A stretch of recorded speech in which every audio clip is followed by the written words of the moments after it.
Hi, everyone. In this video, I will show you how to show offline on WhatsApp from online, so let's get started. First you have to open WhatsApp on your device. Now click on these three dots options above. Now click on the setting option. Next click on account option. Now click on the privacy button above. Now click on last seen option.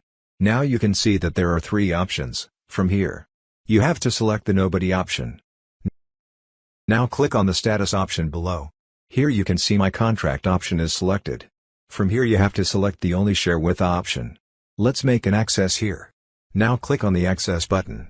Now come out of this page. Now you can see below that the read receipts option is on.